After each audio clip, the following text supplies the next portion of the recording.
So since I'm Norwegian, I of course would like also to drag a little bit overall examples from what we've done in Norway and how we have succeeded with sustainability there. Because the term sustainability is actually quite a new modern term we have. It actually didn't come before the 70s, actually before we started really talking about sustainability. I think we all know from the Industrial Revolution, the incidents we have had, that sustainability wasn't necessarily the focus, right? It was about producing goods, basically focus on capitalism and getting basically goods out and services to the people. Well, sustainability is quite a broad term overall, and it's a good reminder that it affects kind of everything. And one thing we maybe don't think so much about with regards to sustainability, it's always, we have natural limitations always. And a good example of this is example as the smallest mammal we have in the world is the bumblebee bat. It's 2.5 centimeters long. And the blue whale is the biggest we have, almost 30 meters long, 200 tons. Can anybody think about why the whale is not bigger? Why don't we have bigger animals than the whales in this world? It's simple, because we have a limitation. It's called a red blood cell. The red blood cell has to transport oxygen all around the body. And basically the limitation and capacity of the red blood cell is the same size no matter the size of the animal. So basically the red blood cell cannot sustain an animal bigger than the blue whale. And that's simply why basically we don't have bigger animals in this world. So it kind of goes to show that everything is about the sustainability. For Norway, it's been a very big success story overall, because we have very early started with hydropower, which basically made us self-reliant on energy quite early. And we were very lucky because we have mountains, we have natural basins, so the rain comes, it gathers naturally, and from that we can actually utilize that hydropower. And we really started going at that already after World War II, so it was quite early. And of course, somebody then discussed of looking for oil in Norway. We didn't know how to do it. So we got some help from outside, mainly American companies, French companies. And we were lucky actually to find oil on the first day, or 23rd December in 1969. And then when we found these real large resources, we wondered what should we do? Because we are also a meat and potato country, right? We are used to living off the resources. We are not used to basically squandering our resources much as well. So they decided that we should basically try and save this money and use this money for the future. So they then decided to basically make the Norwegian Sovereign Wealth Fund, which is still the largest sovereign wealth fund in the world, still larger than China. So it's quite impressive overall. And the thing with this one, as we are then farmers and conservative, so we are quite careful. So we then started to deposit money there, and the first deposit was made in 1976, so even before I was born. So you can guess. But anyway, overall, then there comes into this big effect of compound interest, right? So you've basically been saving in that fund since 1976, putting money in every year. And the government is limited to take maximum 4% of that money every year to basically spend it on the national budget. And that has been a huge success factor, of course. And with this money, which we then have from these taxes, we then reinvest Innovation Norway, other things, to develop new technologies, which will be sustainable for the future. That's why we also see the first offshore wind farms led by Norway. And all these things are coming. Carbon capture storage, led by Norway. And now this technology, which we have invested in for tens of years, this is now starting to appear other places in the world as well. Of course, the main contributor here is Equinor, which was a national oil and gas company who was privatized. But they have basically kept that kind of tradition alive to focus on new technology, what do we need? And they rebranded themselves not as an oil and gas company, but as an energy company now as well. And what they don't actually talk so much about, but what they actually do, they also invest in other things which is sustainable for the world. Concrete, one of the biggest contributors to pollution in the world. I think 5-6% of all pollution is related to concrete. Now they're actually trying, Equinor, an energy company, is trying to solve that problem, to get rid of concrete. So that's kind of interesting. Even though we focus on energy, you still think about what can we do for the future. When it comes to food production, Norway is a seafaring nation. We have always had fishing industry, processing industry, and everything that comes from that. So we started having fish farms along the coast, where it was easily accessible, where the local fishermen could actually run these units and basically take advantage of the resources in the sea. But already very early, we were very self-aware that we actually need to maintain these resources and these locations where we actually are having the fish farms. Because as you give the salmon food, it also shits, plain and simple.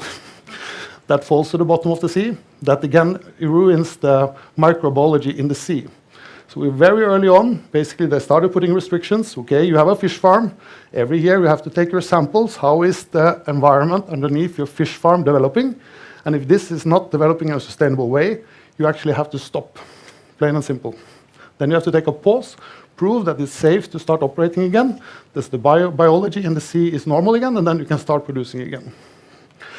So of course, when you're starting mass producing, you want to have large volumes, you want to start exporting, then basically these local localities along the seashore is no longer enough to sustain basically the needs in the world. So then basically, okay, how do we solve the problem? Okay, if we move the fish farms further out to sea, where there's more ocean current, bigger sea depth, bigger distribution of, all the shit, then it's still sustainable to do that.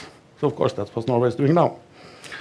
Then it's another story again. How can we do this maybe onshore? How can we basically do other fishes than salmon? Because salmon is also quite unique. Actually, if you think about the salmon you buy in the store, a salmon can grow 1 kilo of weight on less than 1 kilo of food. Somebody else can explain why, but this is actually possible. This is why we farm salmon. The bad thing with salmon, again, it has very much issues with diseases, and that's why you farm trout, because that doesn't have the issues with diseases, but it requires more food. So again, issues with the pricing. So we're now solving these things with onshore, going offshore, and then still being able to export this way. When it comes to transport, Norway was also very early, basically saying we need to basically get rid of cars. Not cars, but cars based on fossil fuels. And they started incentivizing electric cars. So how to do that basically was first the way to take all the taxes away, because cars have been expensive in Norway. So basically, okay, all the taxes goes away. You don't have to pay parking. You can go in the bus lane. Of course, what happens in the major cities, everybody gets electric cars right away, right? It's a huge incentive. And then, of course, you steadily get this big change. And now we have some 90% of all cars being sold are electric.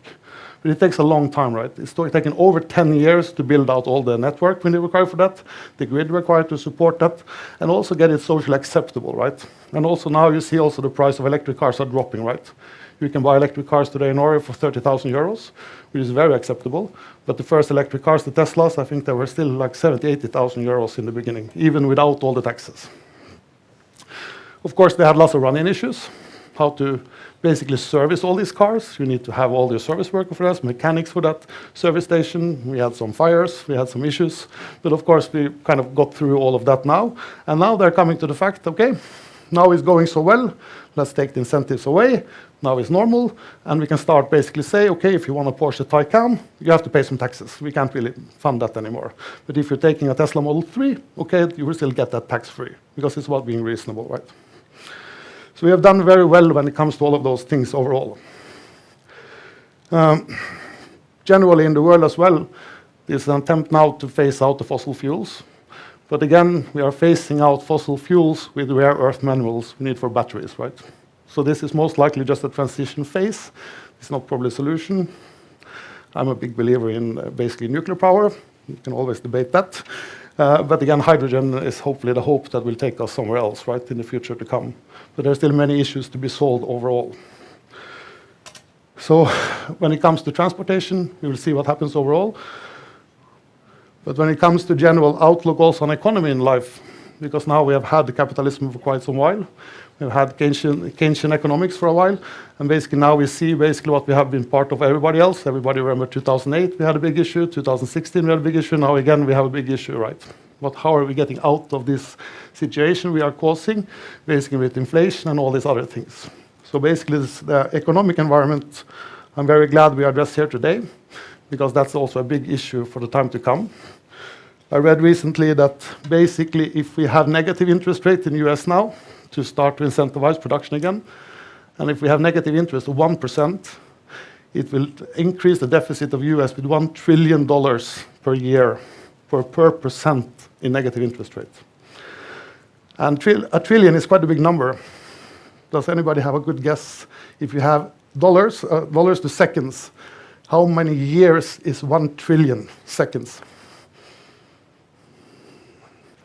It's almost 32,000 years. just to give it perspective. 1 billion is almost 32 years, so 1 trillion is almost 32,000 years. That's a hell of a lot, plain and simple. So it's going to be very interesting to see how we are coming out of the current economic situation, because as we know, basically interest rates haven't raised much, can't really start with that kind of solutions anymore. Estonia especially as well, who has been very also good with keeping their national budgets, everything as well. I believe still has the lowest debt of all states in Europe, I believe, and still have had a positive national budget for many years, at least in the past. So of course we have a good starting point, but it will require quite a bit of good planning now in the time to come. And that comes also to the sustainability in politics, right? Because Norway has been very lucky. We had the Labour Party, which is very strong. We have very stable politics. We see now, of course, a little bit more social focus, a little bit more green focus from the New York people coming. So we'll see how that will impact everything. But that stability has always been the key to sustainability. And that was kind of what I wanted to say last and this talk today. So overall, I would like to introduce our next speaker. This will be Ragne Marcel from LHV. Yes, sorry. Sorry, very nice. Now we give the word over to you. Thank you very much.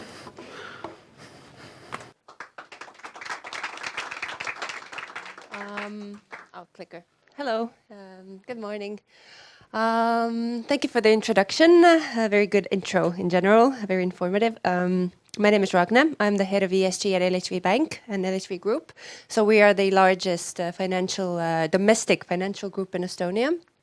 My story with sustainability started about 3 years ago. I've been working in LHV for 5 years now.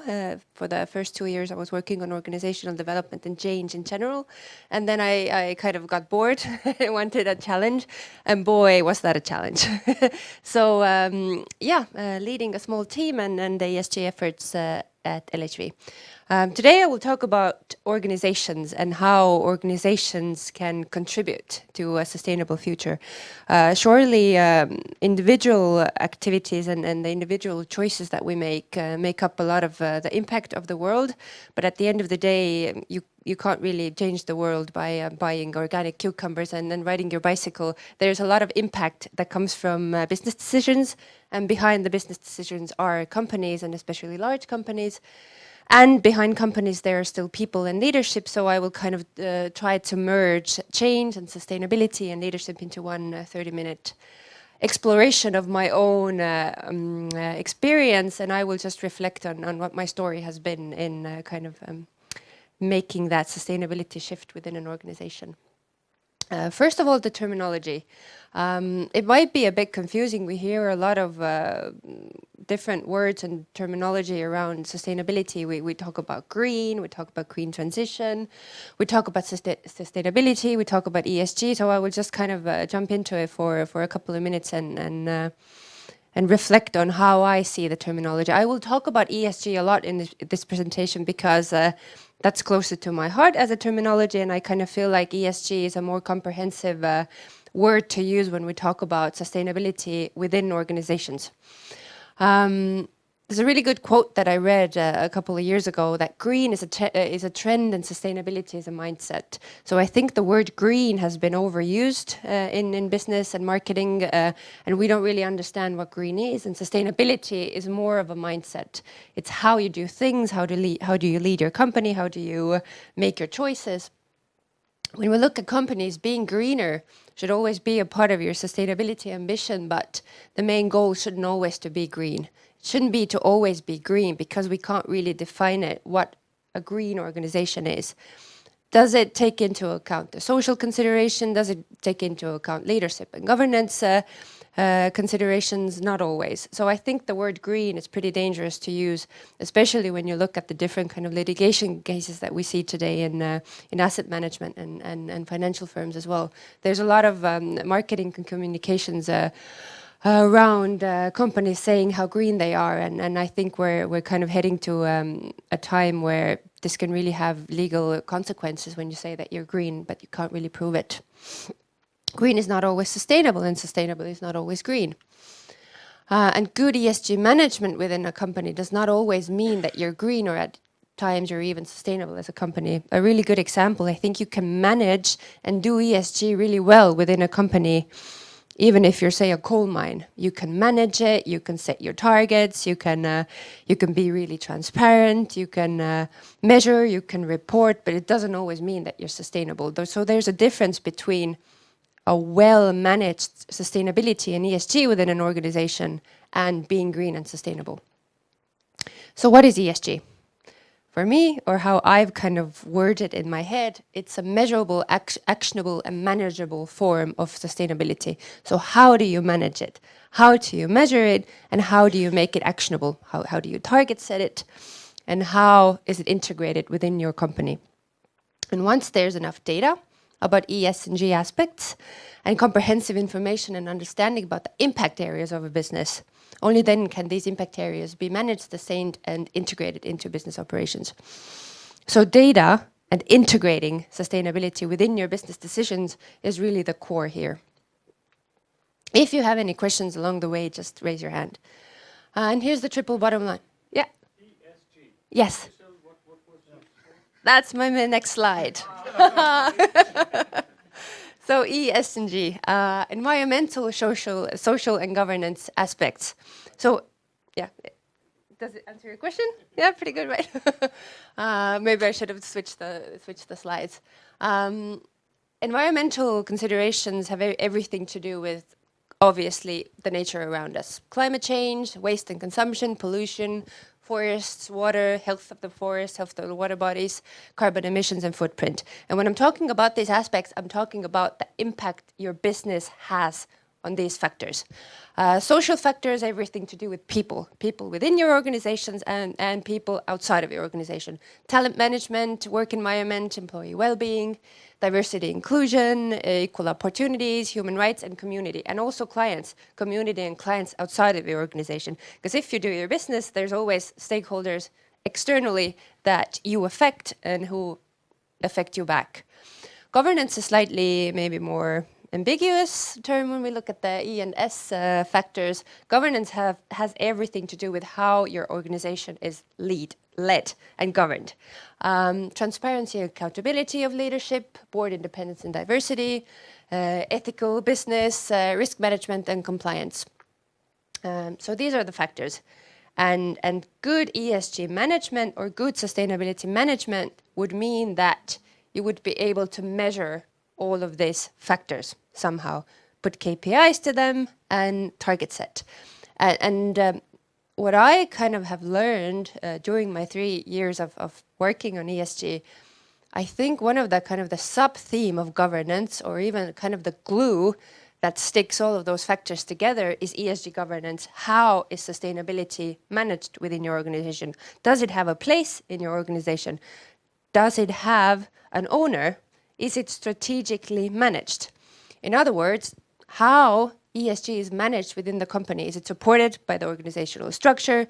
Is the responsibilities distributed as widely as possible, and achievements and sustainability goals described? Do you have people's compensation systems linked to sustainability goals, or are they only linked to business goals? Is there continuous development of ESG skills? Is there sufficient competencies and resources invested in budgets for sustainability company-wide? So is it just something that you think that happens organically while you do your business and while you keep that sustainability mindset as people, or do you actually have ESG governed in a way that it allows sustainability mindset to be integrated into your business decisions? There's a very big difference if you're doing it consciously or if you just think that it kind of happens. So how ESG is governed within your company, in my opinion, is the glue that sticks all of those factors together. What kind of a company is sustainable? Just a few examples. I will bring a banking example just because it's close to what I'm doing on a daily basis. So when LHV started its sustainability journey 3 years ago, we immediately joined the United Nations Principles of Responsible Banking. So that's a global initiative. I think today it covers about 50% of global banking assets, of just global banks taking an ambition to be more sustainable and then joining a 4-year program. And this program in general just gives you a framework of how to manage your sustainability efforts for the next 4 years. So there's a really good kind of maybe thing that I would recommend you. If you have any global initiatives in your sectors or your fields of business, then do look into them, because very often we kind of feel like with managing ESG we have to invent the wheel, but in most cases there are companies globally who are already doing the similar things that you're struggling with. So look up global initiatives that might help you kick off your sustainability actions. So what kind of company or a bank is sustainable? Just really quickly, these are the 6 principles that 300 banks globally have kind of taken and they've promised to kind of achieve in the next few years. Alignment. Do you align your business activities with the Paris Agreement, global goals, global initiatives? Is your business aligned? Impact setting. Impact and target setting.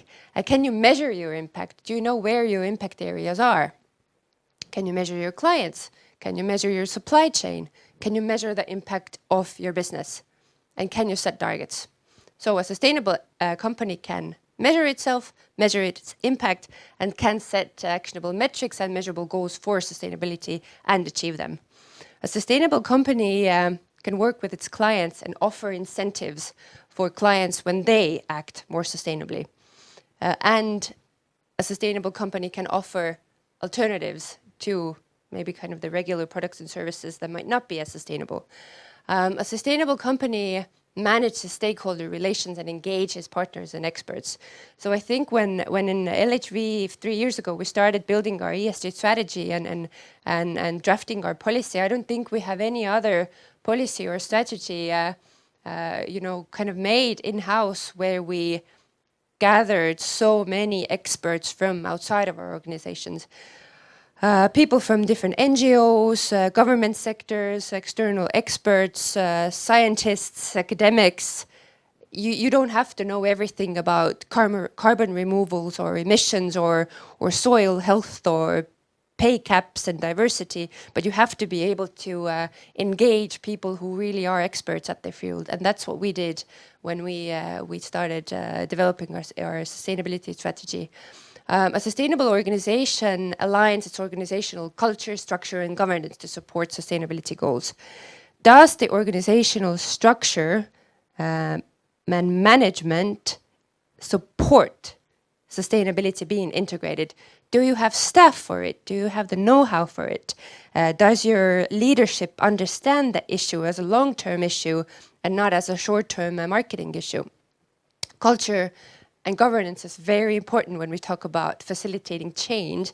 And at the end of the day, making the sustainability shift as an organization really is a shift in mindsets and shift in people's understanding more than anything.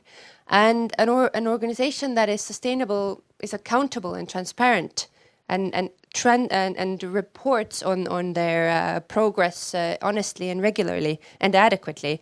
So here's where the greenwashing aspect comes in. We see a lot of companies, kind of shouting from the rooftops how green they are and how they're saving the world and they'll be net zero in 5 to 10 years. Where are the numbers? Where are the targets? Where's the proof? Where's the transparency? Where's the honesty?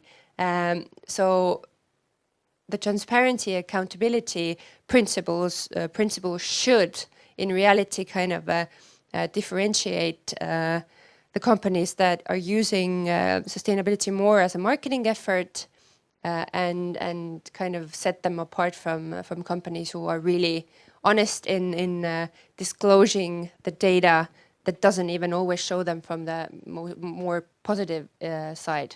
So it's very common when we look at sustainability reports, the companies do report on data that is not always great, is not always super positive. But if you can set targets and reach them and kind of talk about the bottlenecks that you have, then that's already a really good place where you are. Any questions so far? I have no idea how long I've talked. I don't have... Okay, go for it.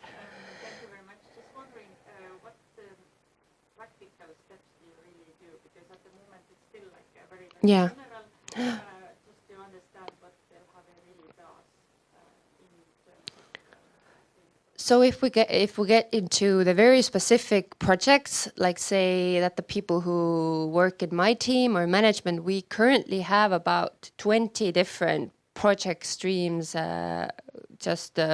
ongoing on different areas.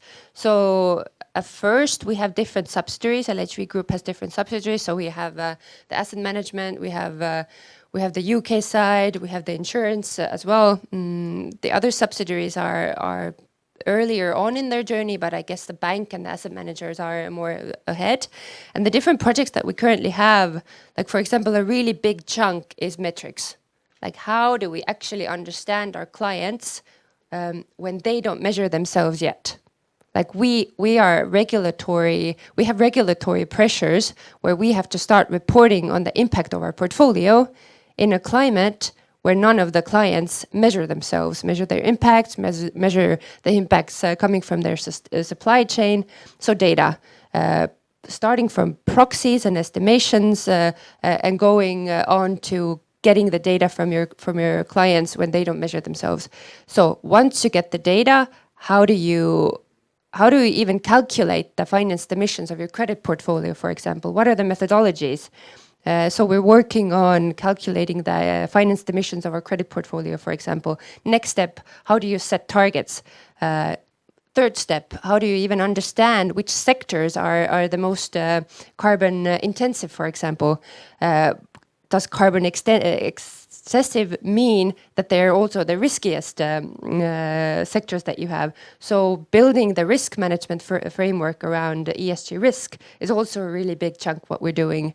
How do we understand the climate and the societal risk that we affect, and how do we understand the kind of the climate and the societal risks that affect our business? So here's the double materiality aspect of risk management.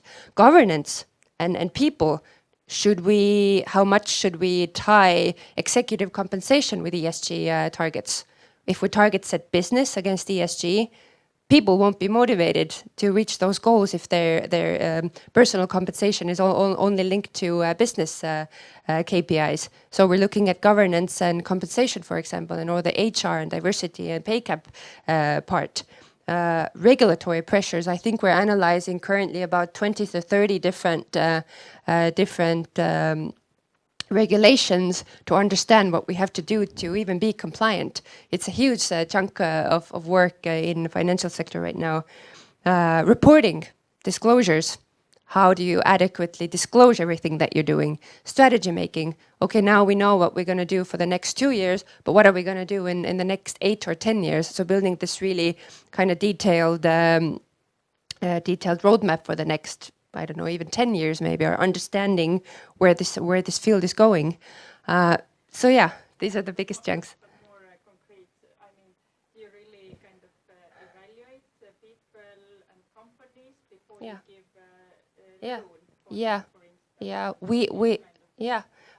we built an internal ESG heat map last year that was especially done with the Estonia's country needs. So the kind of the ESG needs of Estonia specifically, and we built a specific ESG rating for credit clients. And starting from November, it's mandatory to use it. Like when the credit application comes in, we have the credit score and the credit rating, and we have the ESG rating right next to it. And we're rating companies according to it. I'm wondering, why are you using ESG and not the Sustainable Development Goals by UN? We are pretty much the same. So yeah, they are the same. Like the SDGs, we have them in our policy. We have kind of tied our strategy with the SDGs, but what does it mean using them? You mean the KPIs under them, or? no, the Sustainable Development Yeah. Goals by UN. Yeah, I know what they are, but the SDGs is not a framework. It's not an initiative. It doesn't give you anything. It's just, in theory, the 17 SDGs that you can tie your strategy with. And of course, they have 178, or how many KPIs do they have under them? You can measure the KPIs as well. But we have kind of figured that if we want to target set our business, it's better to have a very kind of company and our sector specific KPIs. Yeah. In that sense, it would make more sense because it would Yeah. be more European compatible because they are using the sustainable development goals and the KPIs. At least in Finland, they do that. Yeah. We are looking at the SDGs, but looking at the KPIs and looking at the regulatory pressures that banks today have. If you look at the corporate CSDR that's coming and SFDR, it doesn't allow you. It doesn't make you report against the SDG KPIs. It gives you a set of KPIs that are completely different, that are your portfolio specific. And I think today the SDGs are still very kind of an umbrella term, but the finance sector and the banking sector is moving towards the place where they have to start disclosing on their portfolio, like the green asset ratio of their portfolio. It has nothing to do with the SDGs. Like, how do you find how much of your portfolio is green according to the European Union taxonomy? The SDGs won't help you here. So we're moving very tangibly against the regulation today. And to be honest, it gives us so much more information about the impacts of our business than the SDGs currently do. Well, in Finland, they have been reporting from 2016. Yeah. They Yeah. It is a good framework to report on. We have picked up 5 SDGs that we kind of merge with our business strategy, but we haven't been reporting against the KPIs because we feel like the portfolio specific KPIs are more kind of relevant today. Maybe that would be good to have sort of show that they are linked and then They are linked in our ESG policy, and you can read about that. It's public, how we link them to the SDGs. Yeah. It's not. I didn't want to do like a marketing campaign of like what our strategy is. I rather wanted to kind of talk about, you know, kind of the story of any company. Yeah, the SDGs are a thing that you can kind of, you know, merge with your strategy, but I think everyone's doing it. And we see the SDGs being connected to so many companies. And once you start looking into it, you're like, yeah, the connection there is really vague. So just going really much into kind of the practicality of making the shift is, I think, a bit more interesting. If not, then, well. How much time do I have? 5 more minutes. Oh, gosh. Oh, okay. That was a lot of questions. I wasn't planning on questions. I didn't even get to kind of the change in leadership part. Probably I will just, go on my last slides. Oh, that was fast. Can I get back to my slides? Oh. So basically, leadership was one of my kind of the themes that I wanted to discuss as well. Making the sustainability shift within an organization has very much to do with change, and someone has to facilitate change. And when we look at leadership, and if we look at kind of the example of our company, we were really lucky to have very much open-mindedness at the top, and that helped because organizational change refers to something massive happening at the top and probably in the minds of leadership. And what has helped us very much is when you look at ESG and sustainability, if you look at it as a what, so what are the things that I have to do? If you look at it at a very kind of task-based basis, then you will probably not really kind of grasp its importance. If you look at it as a how, then you get a more integrated feel and a more integrated feel of change management in general. So doing sustainability in a business isn't doing different things, it's integrating the mindset and the kind of the aspects of ESG into your business. ESG demonstrates a major shift from the shareholder economy to a stakeholder economy. And it has an equal importance. Everyone that affects you and you affect have an equal importance. Just on a leadership level, thinking why and for whom does your company exist and for whom do you actually provide services to and who affect you as a business. Leadership very often in a company when it's making a sustainability shift has to adopt a more longer term view than usual. When we look at the banking sector or the financial sector, managing risk is one of the core businesses of banking and finance. and taking a longer term view on risk management as well is kind of the underlying issue here. Do you see ESG as a band-aid for current pressures, very much regulatory pressures as well, or do you see it as a communication fix, branding and marketing, or do you actually see it as a long-term business case? We see a lot of companies looking at sustainability as a branding case, as a communications case, as a marketing case, but can you actually grasp the business case of making your business model more sustainable, being resilient in the long term? And integration into business is a major organizational change. How is this financial disclosures being done in your company? How is business developed within your company? How is HR done in your company? How is marketing done? How is data analysis done? This is integration. It's not a centrally managed issue within a company. Even when we look at our team, I have 3 people in my team and about 20 people around the organization who deal with ESG on a daily basis. Lessons learned, just out of my 3 years of looking into sustainability and sustainable development within our company, a few lessons that I've learned. It's very important to raise internal capacity and resources. Do people within your company understand what sustainability is in the aspect of your sector?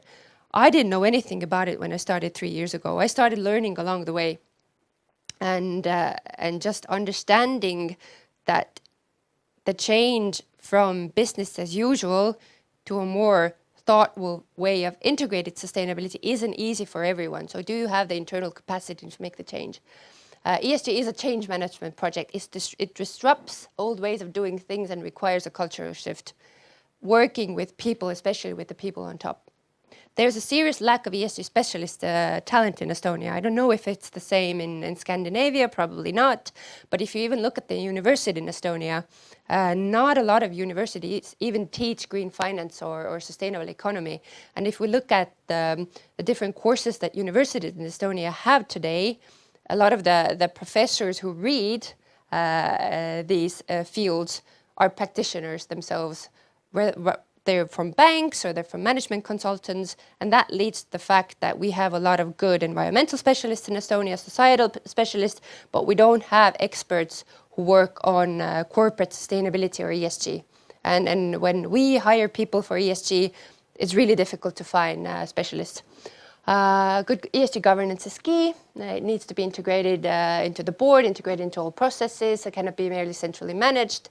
It's not about brand messaging and marketing. You can really shoot yourself in the leg if you start using sustainability and being green as a branding message.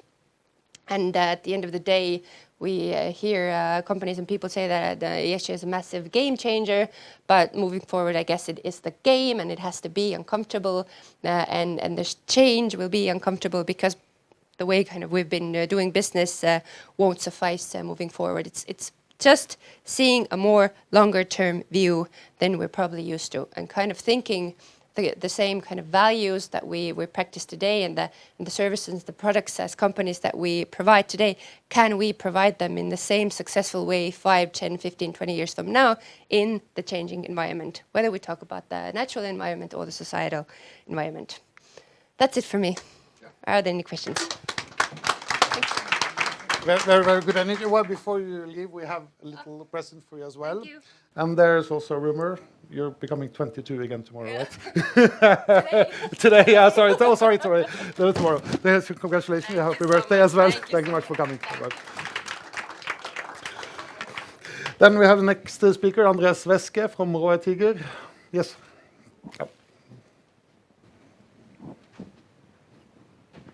And this is already dead. Yes, perfect. Thank you very much. Yes. Have a good work, Steve. Thank you, Jor. I would say that energy is simple to compare with ESG. I'm quite sure about that after that I heard here. But my name is Andres Veske and my background is energy, and I've been working in Ida-Virumaa County, which is famous for using oil shale, which is not nice. But recently I was working in a company called Utilitas, and this is the biggest district heating company in Estonia and big energy provider in Tallinn and elsewhere in Estonia, now in Latvia as well. And my issue is about energy. I'm talking about energy. But before I go to that, I say a couple of words about Greentiger, where I'm busy now. Greentiger is collaborating organization, and we have something like more than 70 members. And I like to say that we have presented in Greentiger 70% of Estonian value, and I'm quite sure about that. But also our aim in Greentiger is to have kind of eventually to have kind of steady state economy theory in 2025, and we moving towards that with the help of our member companies, like we're doing roadmaps, and we're doing roadmaps in sectors which have big impact to environment, and the first roadmap we made is energy roadmap, as this is most CO2 intensive in Estonia, unfortunately. And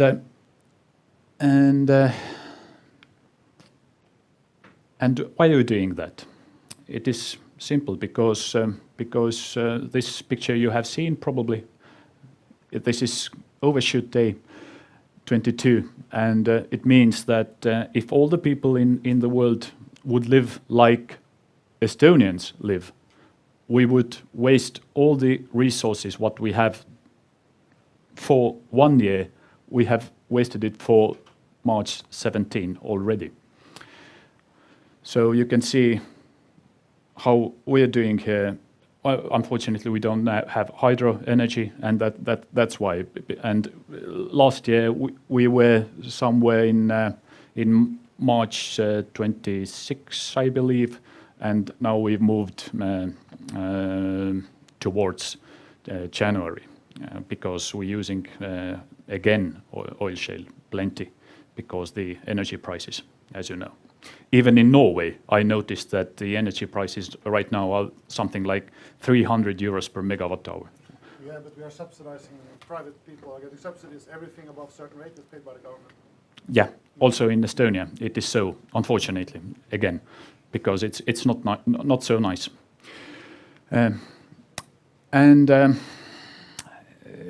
Everything I say here is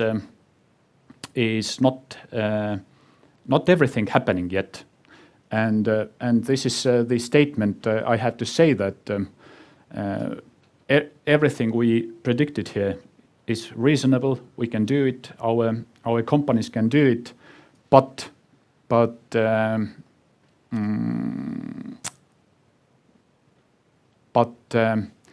if we do not solve some issues in our laws, in our regulations, the things will not happen. But I can see already that our Ministry of Economy and Communication, they are moving towards that, and the steps they are doing, they are very reasonable. But again, some principles, how we made this roadmap. First of all, you see this energy trilemma, and in this energy trilemma we have to take account most important issues like security of supply and energy security. And I have to say that up to 24th of February this year, if we talked about security of supply, we meant that it's technical security. Now we're talking also about political security. Of course, very important and most important for us is environment, and the price for energy should be also affordable. And this year, I would say that our targets in this trilemma, they have moved a little bit towards a price and towards energy security. But now it's time to turn it back into environment side as well. And some guidelines and assumptions also that in the future we have to have enough storage capacities and batteries, as mentioned also here before. And 2030, all our power we consume in Estonia must come from renewable resources. And this is what our government also said already. And this is, I hope that it's decided already. And of course, environmentally sustainable consumption and production, energy efficiency, and the price, as I mentioned before, must be taken account, and so on. First of all, not all maybe understand what terawatt means, what megawatt means, but this is just like 1 kilowatt is 1,000 watt, and so on. Up to there's after kilo is mega, giga, tera. And if we're talking about terawatt hours, it's plenty. And right now we are consuming in Estonia, together with heat energy, together with power, and together with fuels, which are going into cars, not into ships and into planes. It was out of the scope, something like 32 terawatt hours of energy. But we can see that in 2031 it's decreasing, and 2040 it's decreasing again. And what we are looking for is the CO2 emissions, and unfortunately we still have 2040 something like 500,000 tons of CO2, but to compare today's situation where we emitting something like 8.5 million tons, it's not so much anymore. And energy consumption is going to be something like 24 terawatt hours. How come? You might ask. This one, this I explain. But also I had to say that we do not capture CO2 anymore. From this year, we emitting CO2. Sorry. Can I go back? No. It goes like. Yeah, now we emitting, and it is because of the production of the power, first of all, and the other thing that we are using more forest, more wood, and we are using right now something like 12 up to 14 million of cubic meter of wood taken out from forest. Do you then account for, so when you cut down the tree, the carbon stored in the tree itself is also released? Does that count, or is the burning of the wood itself? Yeah, it's not. It's a good question. Yes, it's taken account in LULUCF basis, but not in energy, because we are considering burning biomass like carbon free. But the saddest thing is that we're cutting out tree from forest, and with making from that pellets, for example, and we export it to Denmark or into UK. We're burning it there, and it doesn't make any sense, of course, because this is something we have to change. It's not very sustainable in the long term. But as I mentioned, that overall consumption will go down, and and electricity is taking over. Green transition actually is very simple. We have to electrify everything and have green electricity, green power. And that's it. It's so simple, actually, but in theory. But in the real life, it's, of course, many details. But you can see that most of all decreasing engine fuels and heat energy. But electricity to transport and power to heat, that means more heat pumps. They making they are in bigger amount in the market in the future. And changes in transport use. First of all, our behavioral have to change. So, and we can see it already because the fuels are becoming more expensive, and we can see already that people using less and less cars. Also, we can see that we have more electric vehicles in the market, not as much as in Norway, but I hope that by 2031 we have 14% electric vehicles in the market, and 2040 45%. What is the percentage in Norway, you know? From sold now, that's almost 100% electric, 1995. Yes. The total car park, I actually don't know the exact number, but it is very, very high. Yes, it is very high, yeah. We have also in Estonia same benefits as you have in Norway. Also, government supports to buy if you purchase EV, and also you can use bus lane, and in the center of the Tallinn you can also have a free parking. Just incentivize company cars. They have unfortunately not done, and this is such an easy thing to do to incentivize the company cars. Yeah. But of course, by 2040 we still have diesel. In the market we have gasoline, of course, but also we will have hydrogen, and some transportation will use also biomethane. And biomethane is very popular right now in public transport, for example, but we can see that developments in the car and truck industry, they do not support very much this trend. And we predict that after 2030, the share of the transport which uses gas will decrease. And it makes sense also because after 2035, internal combustion engines are prohibited in Europe, and we can't use gas anymore.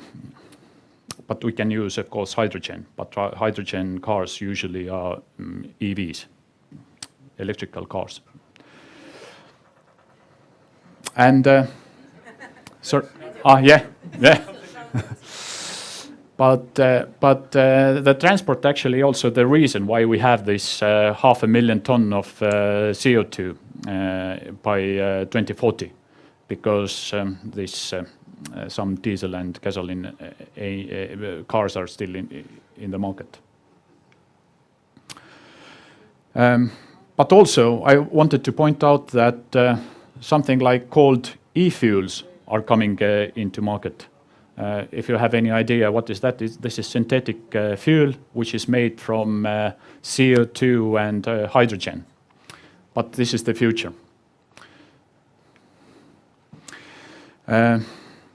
Heat production. We are a cold country as Norway, but in Norway district heating is not very popular because they have very cheap power available from hydropower. But in Estonia we E-fuel, it's a synthetic fuel made from... Yes. Yes. Sorry?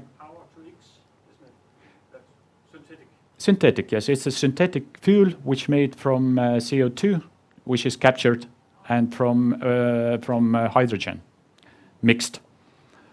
And the point is that e-fuel, if you capture CO2, after that you burn it in your engine, it emits same amount of CO2 as captured. So it's CO2 neutral.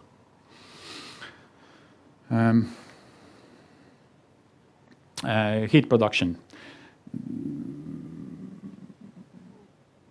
It has been actually a success story in Estonia, the heat production, because we used plenty of fossil fuels also before, but Russia has done plenty to push us towards biomass, because the natural gas was always very expensive for Estonia, and I would say that it was not so much to do with our decisions in Estonia in government level, that companies they were just forced to use biomass, and we're lucky about that, because actually in Estonia we have plenty of biomass available, as you know. 52% of Estonian land is forest land, more than half. But recent developments, they have been not so good. As you know, that the flow of the gas from Russia has finished. We have not any molecule coming from Russia, not anymore. We're using LNG, which is coming mostly from Latvia, from Lithuania, and will come also from Finland. And recently, approximately 1 terawatt hour of gas was replaced by shale oil. Shale oil, something which is made from oil shale, and it's not very good fuel, but it's cheap, it's domestic, and if we're using it temporary, it's okay. We say it's okay, but in the long term, we can't use it, of course, because fossil and emits more CO2 than natural gas. But the most important, of course, if we're talking about using heat energy, is we have to renovate our buildings, because and this is most expensive part also in this roadmap. Overall, is investments we predict in order to achieve almost CO2 neutrality by 2040, the most expensive part is renovating buildings. And it takes something like 10 billion euros in next 20 years. And the rest, let's say 10 billion euros or milliard, we say in Estonia, goes to power sector and heat production sector. But burning wood for energy production is not climate neutral, of course, and in the long term it will change, I think. Still use those wood chips and wood waste in CHP plants, which means combined heat and power plants. They're producing both power and heat, and they have very high efficiency, sometimes almost 100%. So we're using everything. It's reasonable in this case. But if we use wood chips and pellets, like some companies do in Belgium, like in UK, for production of power only, with a very low efficiency, it's not reasonable, because sometimes almost 70% of this power we just waste, because efficiency is too low in condensing mode if we producing only power. But by 2040, we are able to produce all the heat only using renewable energy, and also district cooling and storage. Storages are in the market already. But we have potential to use also geothermal heat. in Estonia. We have quite good geology in Estonia, and this is actually the big opportunity. And we're trying now to make in Estonia. I mean, we're trying to make the first geothermal project in Narva, city Narva, and let's see if it's success there.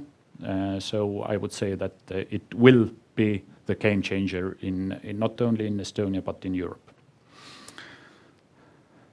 There are plenty geothermal energy in the world using, but they are using usually what we're looking for. They are looking for drilled to the hot water source, and using this hot water, they're pumping out this hot water using the energy, pumping down this hot water again. This geothermal I'm talking about is they do not need this hot water. They're using conductivity of the rock. It means the heat which is absorbed in the rock during billions of years. We can use this heat, but of course we have to go deep. And heat consumption by fuel, as I mentioned before, that electricity is taking over, and you can see that the share of the heat pumps will increase a lot. And I don't mean only those heat pumps which are people using in those areas where the district heating network is not available or gas network is not available. I'm talking about also big industrial heat pumps we can use in district heating networks. We're doing it right now, but we will have them more. For example, utilities will use heat pumps, and they're taking out the heat from the seawater, and the same does Green, the former called Fortum. They are doing it in Tartu and in Pärnu, and this is actually very nice. And you can see that,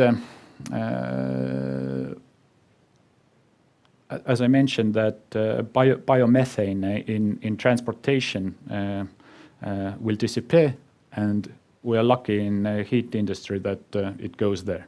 You can see that the share of biogas and biomethane will increase also, and fossil fuels will disappear, as well as natural gas, and the share of firewood will be also very shy in the future.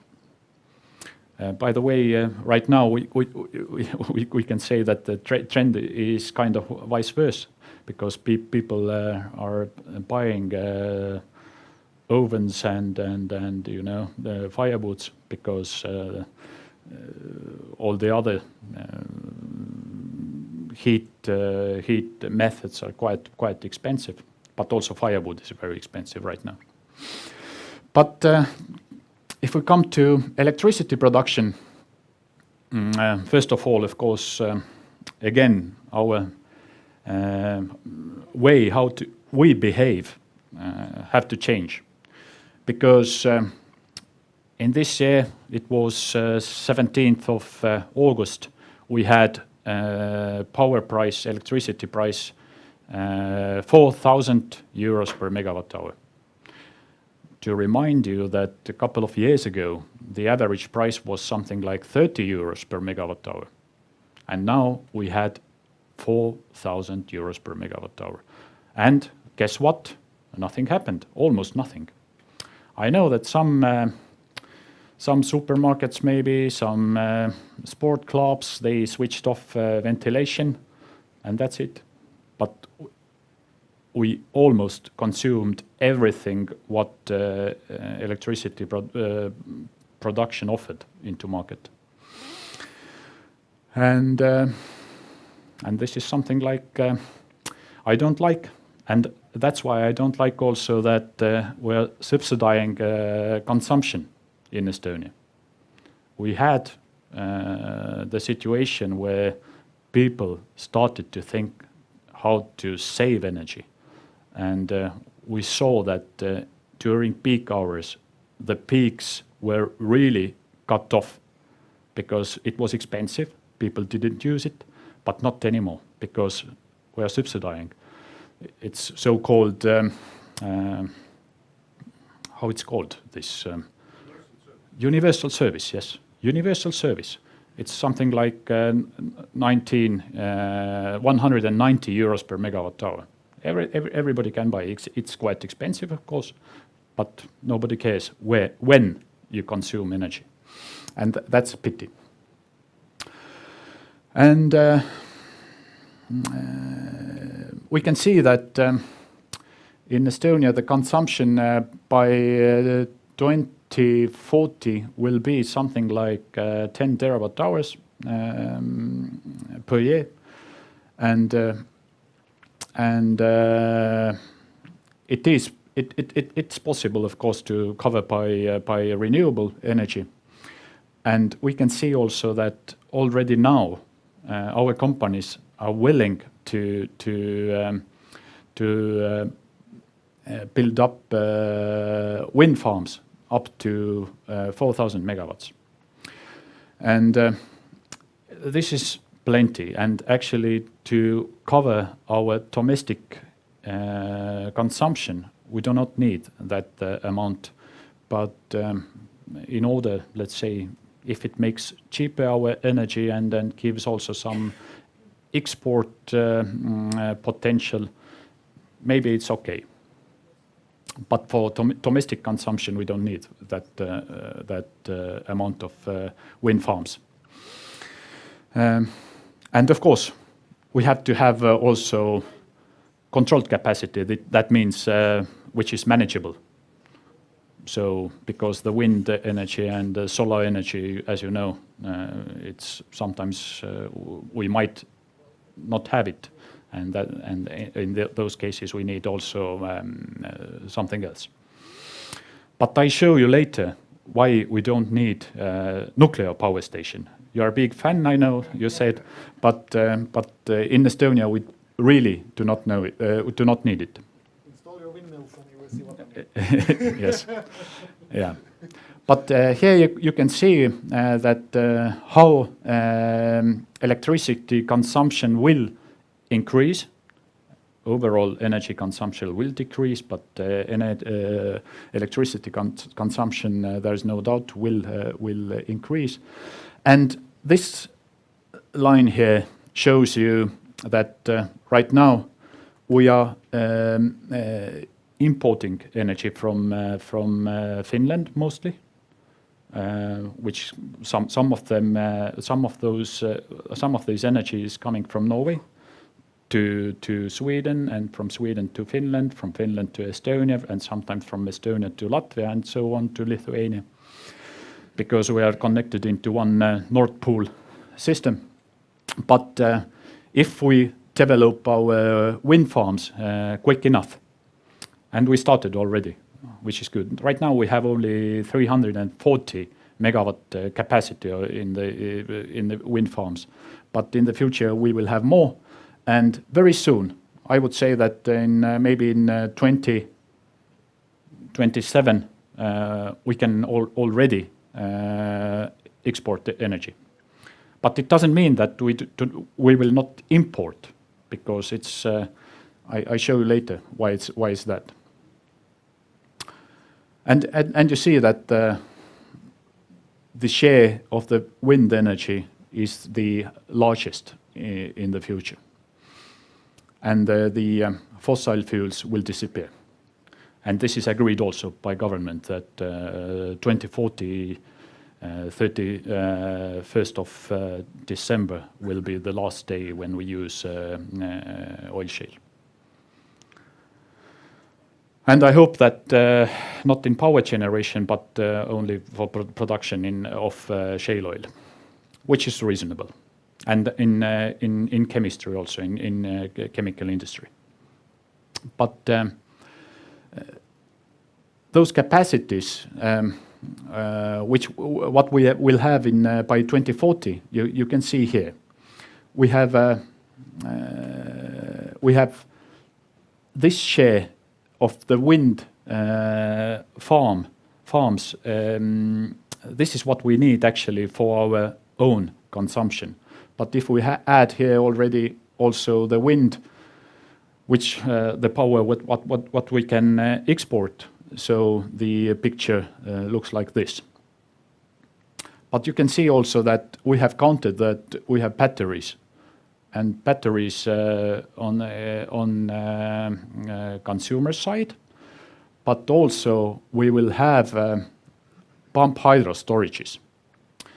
And right now under development are two storages, one in Ida-Virumaa, capacity 250 megawatts, and another one in Paldiski, which is 500 megawatts capacity.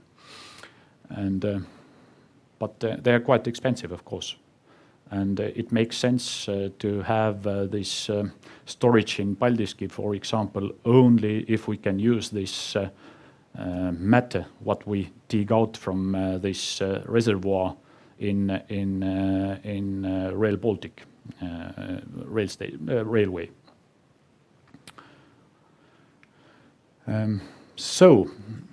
But it doesn't matter how much we will have wind power in the future. You can see that if we build up some 1,600 or 2,000 megawatts of wind farms, we can cover quite big share of our need. But it doesn't matter how many windmills, wind generators we install, always something remains here where we cannot cover. And okay, I don't have this picture here, but sorry, I have to go back a little.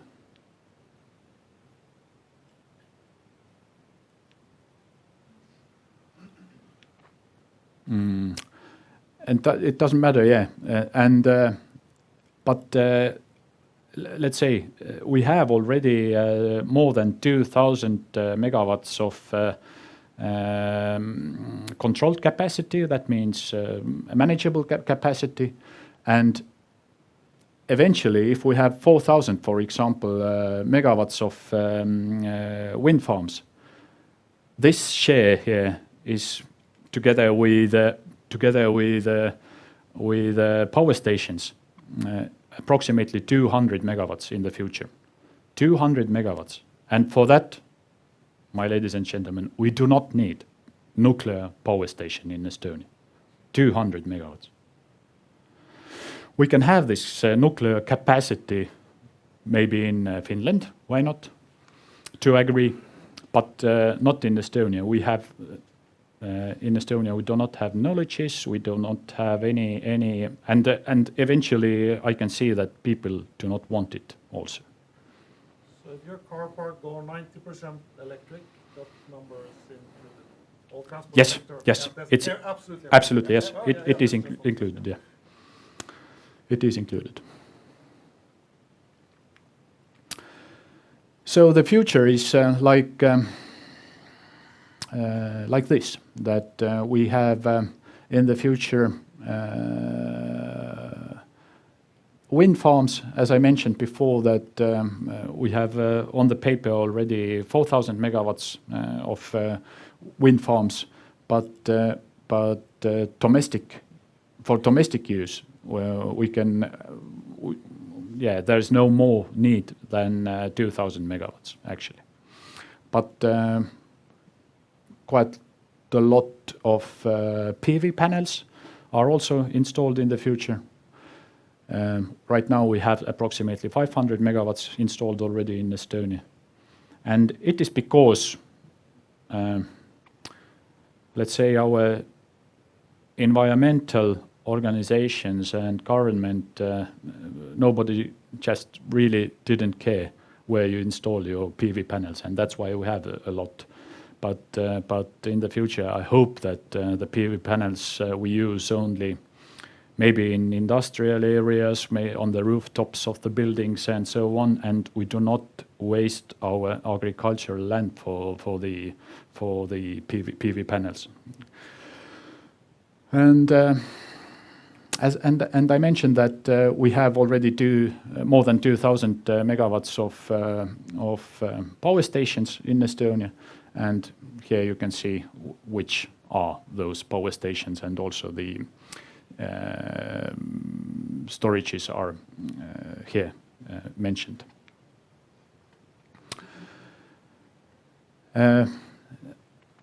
Some people just recently said that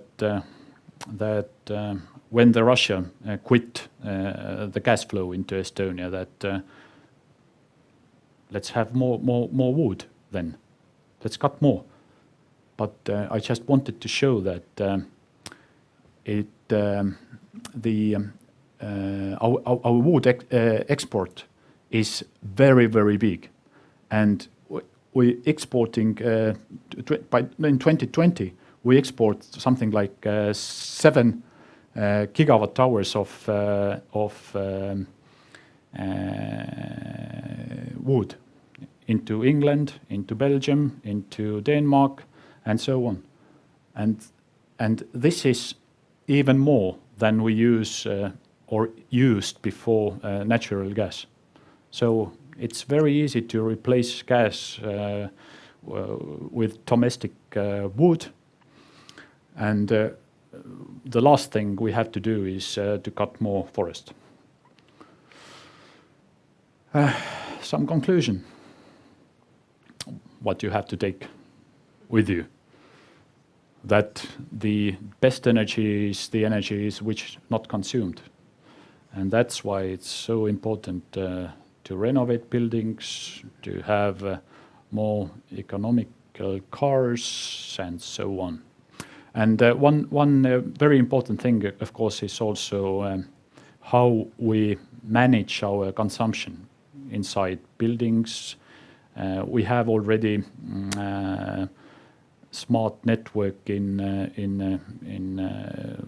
electricity. That means that your washing machine or freezer knows when to consume electricity, when cheaper, when you do not have peak hour. But also we need this approach in district heating networks, in gas networks, and so on. But the most important maybe is that if I didn't mention before that if the development plans in all countries are made by government, and government says usually to companies how to behave. They're saying that, listen, we have some targets by 2050, and you have to do this. So this energy roadmap is the view of the companies, not government, and the companies willing to do it, and they will do it. And this is how we can help our state and our government to achieve energy and climate targets in Estonia. Otherwise, I have this picture. It will be like that, and I hope it will never come, or it is already here. All right. Okay. Thank you. Thank you very much. Jag vill inte ge själv, så vi vill vara på pannan as well, yeah? All right. Yes. Yeah. Thank you. Oh, yeah, sorry, yes. Yeah. Two questions. First one, very quickly. Is it a governmental organization or is it some private? It's private. It's private organization. We gather together big companies.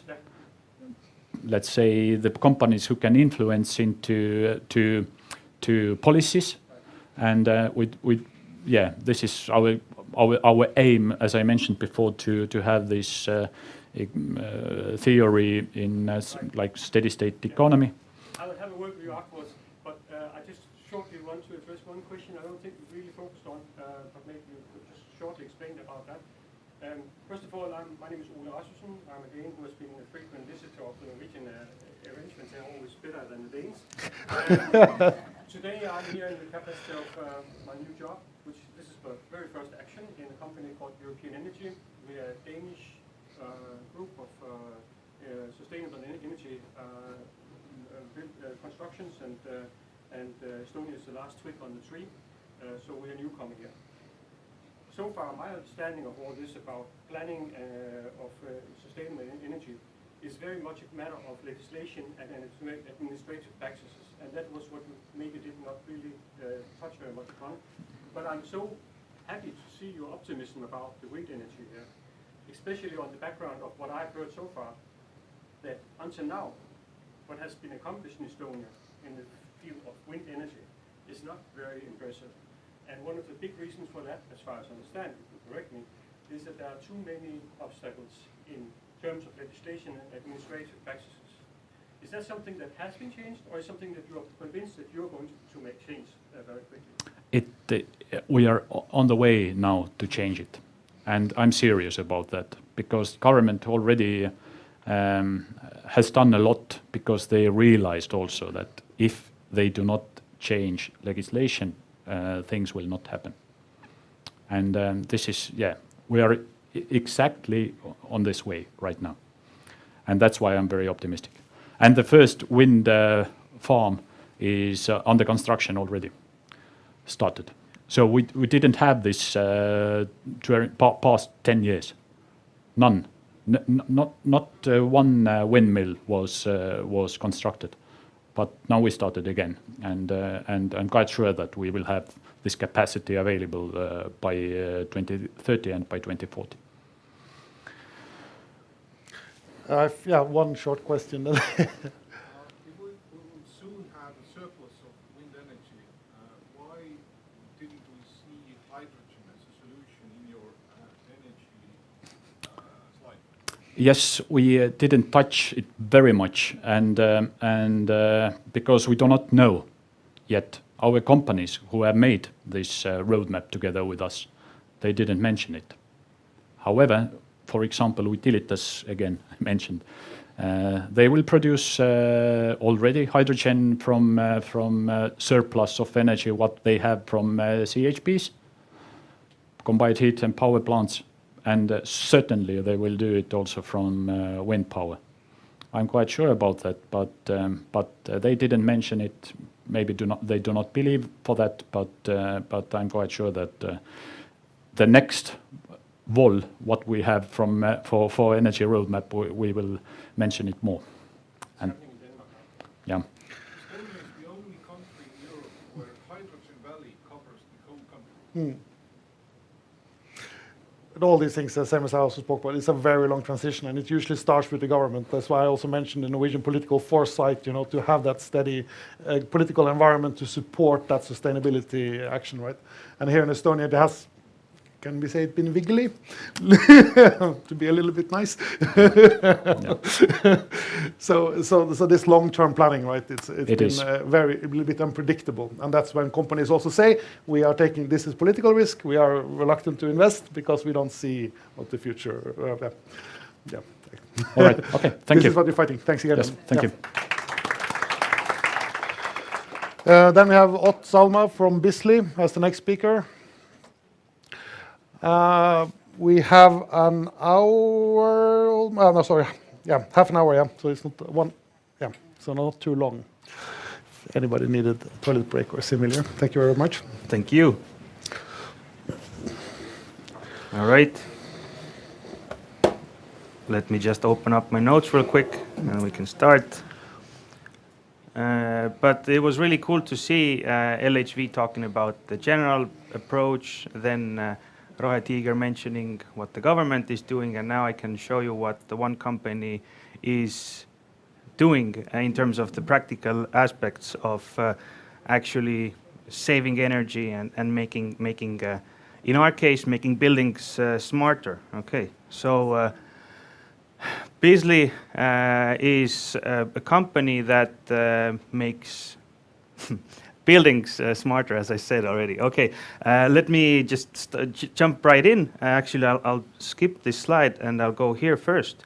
So as we know, we have this. Actually, new numbers came out that the average increase in the average temperature of Earth is actually going, up to 2.5 centigrades. What was the goal was to keep it under 1.5, but it's actually going up now. So one big contributor to this huge increase in terms of global warming is 40% of this is coming from buildings.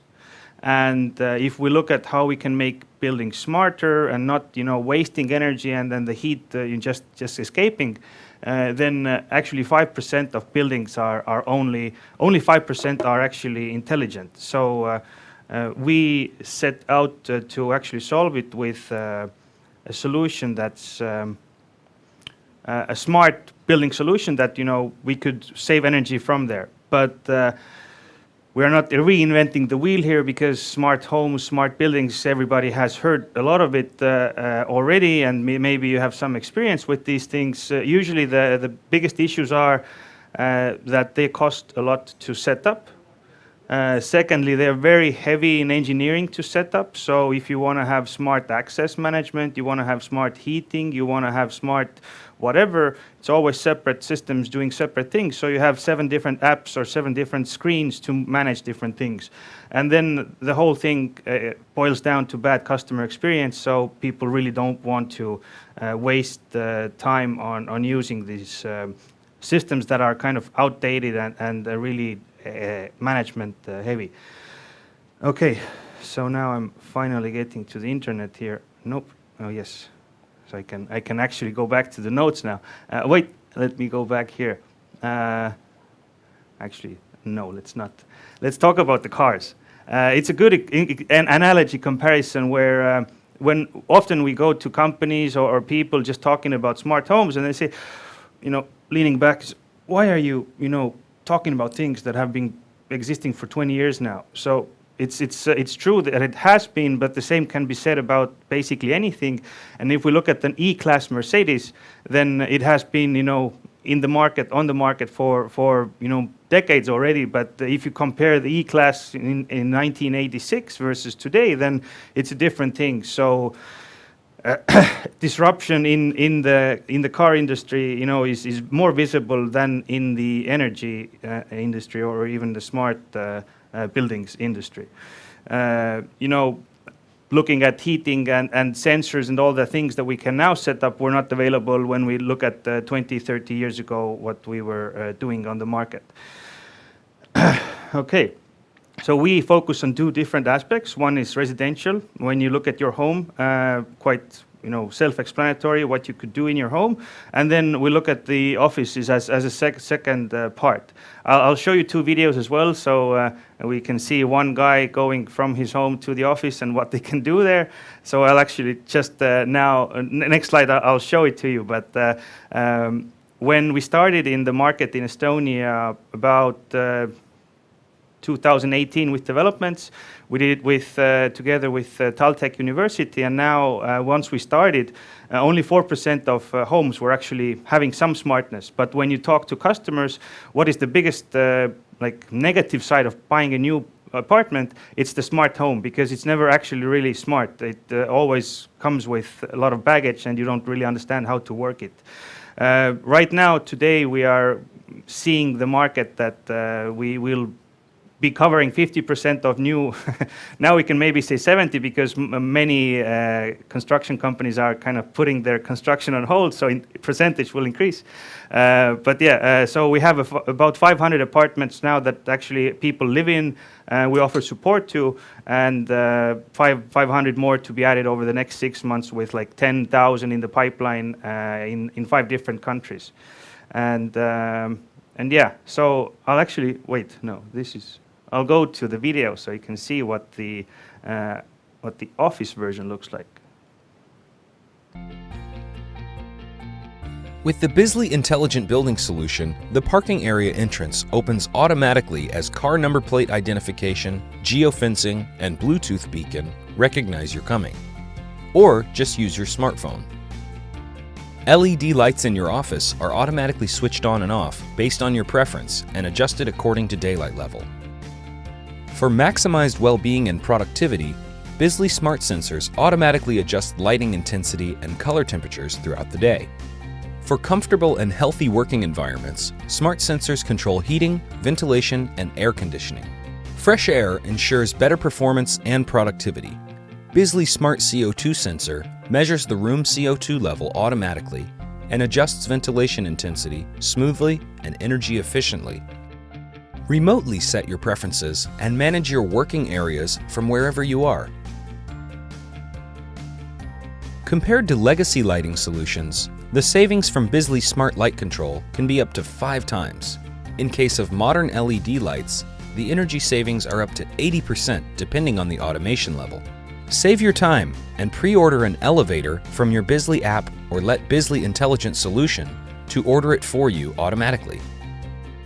Bisley Intelligent Building Solution make living healthy and comfortable and saving energy simple.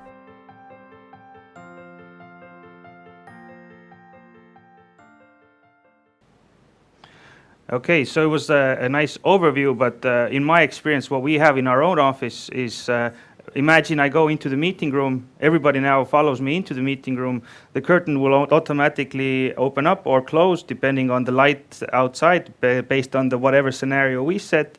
Lights turn on, ventilation, goes on, and then we have a smart sensor on the ceiling that shows the green that you saw in the video as well, so green based on the CO2 level. We have a meeting happening, the office, all of the rest of the office space is now actually, nobody's there, lights are on. After a set 2 minutes, 3 minutes without any movement, they dim down. They don't go full zero, but just a little bit less. And then, in the meeting room, once we see that, it's been going on for too long, with the sensor tells us it's yellow, green, or red, and now maybe we should open a window or put the AC on, so all of that can be set automatically. And we actually have use cases here where we're not actually guessing anymore. We can say that the cost of this type of an office per square meter is about less than €1 if you upgrade an existing office. And you can save about, like we did the math on October, November prices of Nord Pool electricity average, and it was about 50 cents, 45 cents that you can save on it. But this is based only on lights and electricity consumption. When you add in the ventilation, the other aspects as well, it can go up to 1.4, 1.5 average savings. I'll show you later on this example as well from one of the customers, which was mentioned here already many times, which is funny. But yeah, so this was the office. Now let's go from work to home. And we can turn the audio back on if it's off.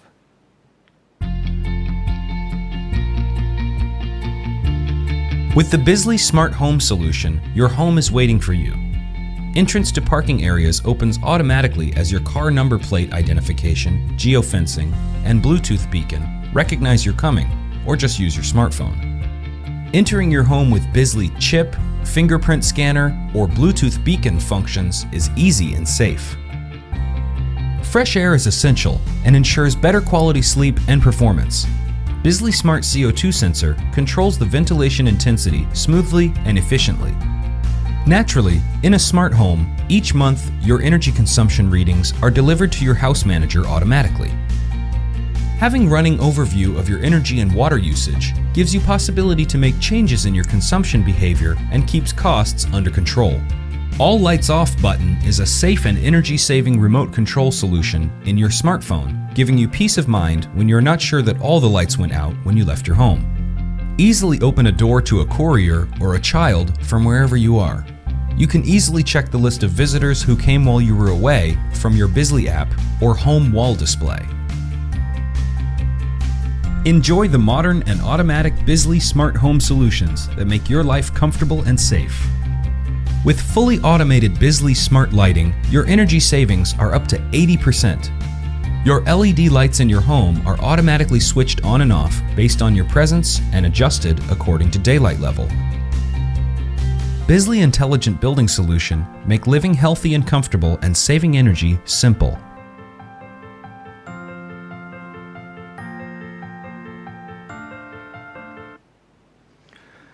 When I started in Bisley, I was taken into one of the apartments that was fully built on the automated system that we have created. And there are some things that happen automatically with smart homes that you don't notice.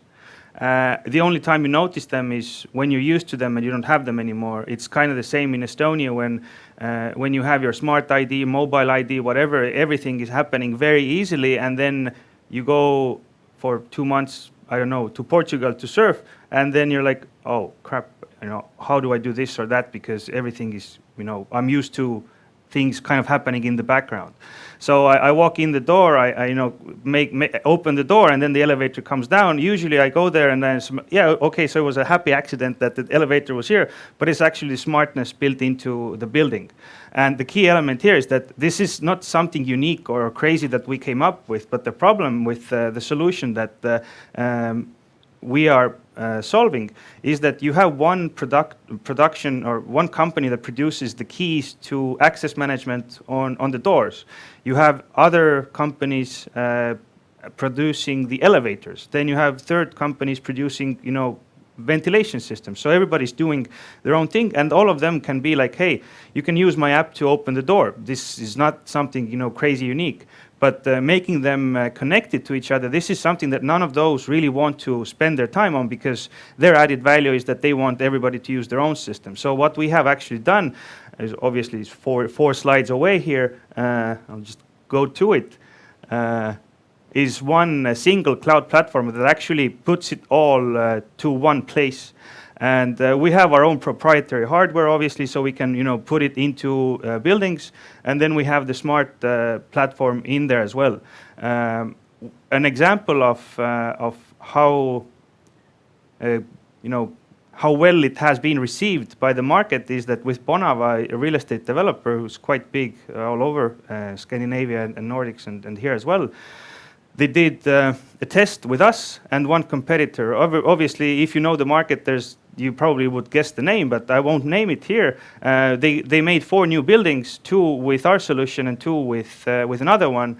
And once we started, the the installation, it took us 2 weeks to have 2 houses up and running.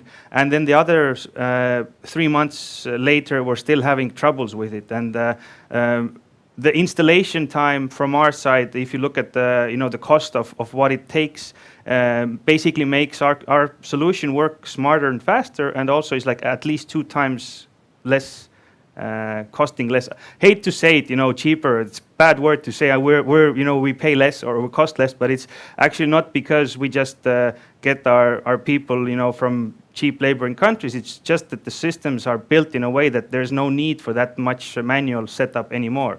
We've heard stories many times with, I have heard smart homes. We had a big project in some country over there, and there was 3 weeks, different 7 engineers came with their computers to set up, the smart audio system, smart entrances system, smart, home cinema system, whatever, and they were all struggling there trying to see whose wire is doing what, etc. So we're kind of taking that hassle out of it all, putting it into one system, and then we set it up. And we don't actually limit you to what type of locks you want to use or what elevators you want to use. So you can choose that on your own, or we can do that choice for you. So it's kind of like a nice thing. But with Bonava, the deal we made with them, after the success, they actually, we signed a letter of intent, which basically for all the new buildings in the next 5 years, they will have all of our solutions in it. And now when you go buy a home, it's like, and now I know. 2 years ago I didn't know, but now I know that this is a clear competitive advantage. There's a question. How do you differentiate from EV-Link and Sonoff and all these other typical same capability systems? Yes, so setup time, upfront cost, and recurring cost as well. So most systems like this, the old versions are like you set it up once, 10 years later it's the same. If now you look at the new ones that are popping up, then usually they do one or the other thing. They don't do the whole thing together.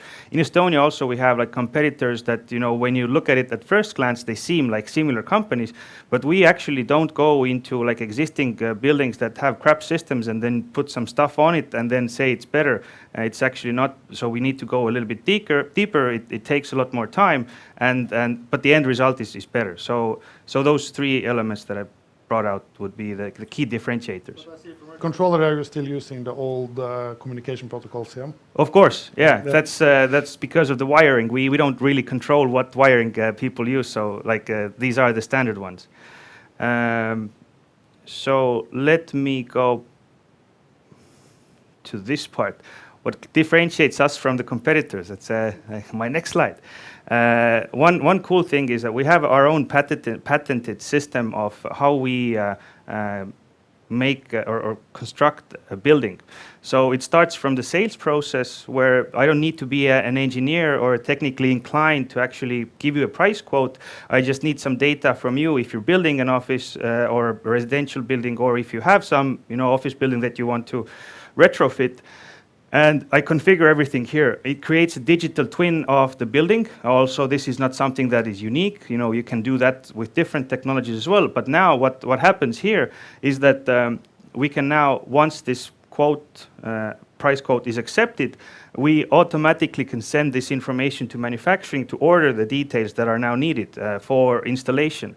Now we get the lead times. We can now go to the installation part as well. And installation takes this information from sales as well. So there's no kind of ball dropping from sales to installation of what needs to happen, when needs to happen. It's all kind of pre-configured here. Obviously very heavy engineering, like IT engineering, to actually get it set up correctly. But once it's done, all of the rest happens automatically.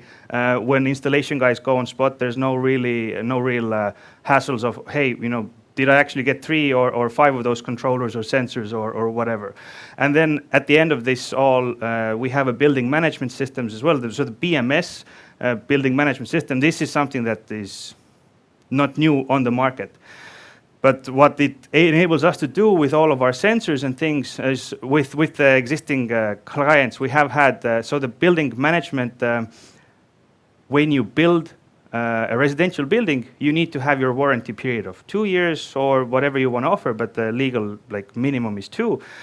So we had one resident that put the heating of the floor, or the floor heating, to 28 or 29 degrees. So we didn't cap it at whatever level, but the wood that was on the floor couldn't handle the heat for extended periods of time. That would mean that after the warranty period, they would need to replace the floor. But our sensors kind of gave that indication already. So the landlord called the guys, hey, what's up? Turn it down a little bit, or you will lose the warranty side. And the other way around was that an owner of an apartment went to their electrical what was it called, box or something. So they turned off the ventilation. Yes, there we go. And I don't know why, for what reason, but if you turn the ventilation off, which is automated and basically forced on you, you turn it off, you have a lot of moisture, which basically leads to mold happening, collecting. So they turn it off, and then the landlord called, hey, do you have ventilation? Turn it off, turn it back on. And then second time again in 3 days, he's calling them, hey, turn it back on. It's like, how do you know it's turned off? So it's, but the same thing would be that now they would call, why are you doing crap building here? This is mold on my walls, but you turned off the ventilation. So this also helps to manage the properties a bit smarter, that we can be proactive versus that we kind of go in only, put a Band-Aid on if something bad happens. We can even eliminate those things happening, because those are not unique in any country or in any building either. Okay, one more video as we talked about installations.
Okay, so that was just to illustrate how easy it is to install, because with this type of a company where you have hardware as well, it's always tricky to scale going outside. So the only smartness you need is to have a smartphone. You can scan it, and then the rest will happen in our backend or in our offices where we have the support guys. So most times when people call us or email us, like 99% of the problems they have, we can solve usually with a restart, but main thing is with remote access. So we don't really need to go on location. You don't need to spend the time away from whatever you need to do during that day and wait for a technician to come on. So most of the issues that arise are usually very easy and solvable from far away. But this is an illustration also of what we can do. Not only is the cost side important in this type of a business, but the value prop as well. So if we look at only the heating of central heating, then what we can do is save 15 to 20% of that energy consumption. Then once you have automated ventilation management, here's the percentage. Now the kicker is if you have automated demand-based ventilation management, meaning that if there's a lot of people in the room, we have more ventilation and then less. It can go up to these percentages, and then what is the biggest consumption of energy in offices is lights. And what we ran the numbers on and actually did a test as well, so it's empirically proven that if you compare it to the luminophore lights, which are very energy heavy, compared to those, LEDs are 50% less energy, they need 50% less energy at the same lux or watt levels. And then once you have them on a demand-based need, this was actually that came, again I'll jump a few slides, boom, boom, boom, came from Utilitas office. It actually is compared to having them on all the time when you're in the office. If it's demand-based, exactly where the people are and what time, then you can reduce it even more. So it's 50% less than having them on all the time. And with their office, they won 2021 Most Green Office Award. It was in the news, funnily enough, a week ago, even though the award was from a year ago. So, just keep reusing those awards. And for them, actually, the cost efficiency was, I mentioned before, that the cost of this whole setup was less than €1, but the savings was around €1.50 per square meter. So the question isn't anymore about is it actually worth it financially to do it? It's more what's the catch? Why are you asking so little? But this is this is our model, and that's why we can offer it, because it has been streamlined quite heavily. And to be honest, I'll just having been skipping slides here, I'll skip a few more and then go to the last one, because everybody's eager for lunch already. One thing that we are continuously doing, for example, in Bonava, in one of the apartments, there was a person who lived and said, hey, why don't you guys have a setting for when I'm home and when I'm away? So for example, if I go out the door, I just basically on the screen press a button, and then it has settings for when I'm not at home, what needs to happen. So for example, having curtains, go on, lights all off, whatever, ventilation turned to minimum, temperature sets, whatever.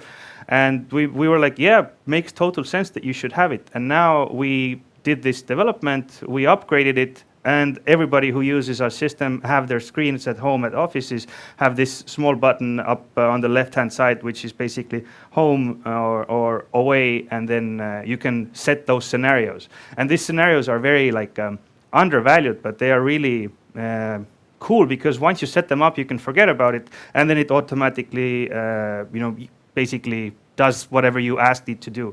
Really easy example is with curtains, because if you have your own house, you set it up, then you can have, it's again not something unique or new. All of these things separately are elements that are available.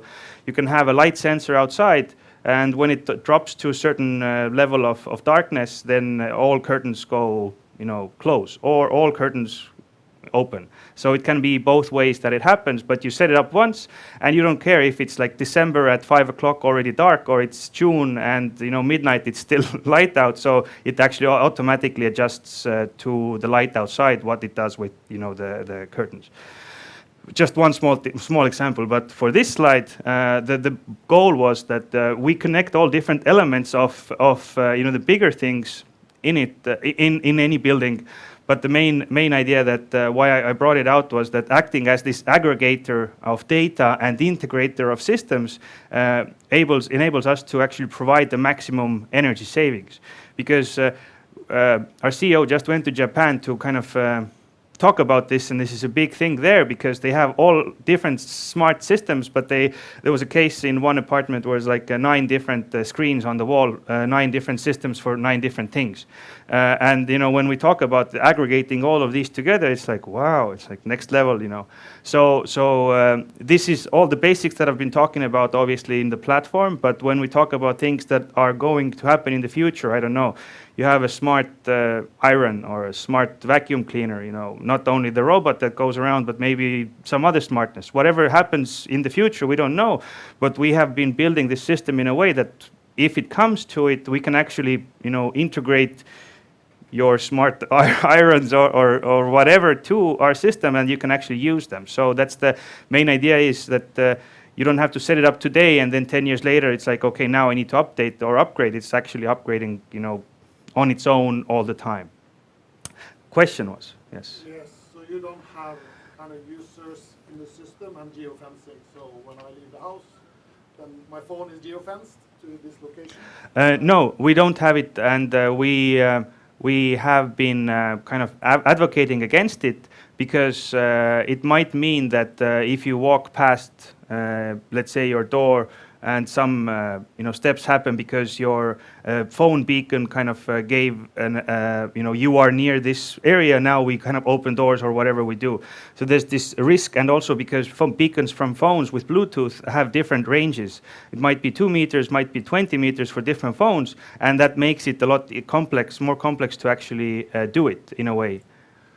I live countryside, so when I come with my car, of course, yeah, that's different. It's easier for the gate opening and all these things, but yeah, okay, so you don't do the we have kind of taken this not political stance, but just the stance that we have our own systems only based on wiring and not on any type of radio or Bluetooth or Wi-Fi signals. So it's 12 o'clock and it's lunchtime. So thank you very much. Thank you again. Thank you. Thank you.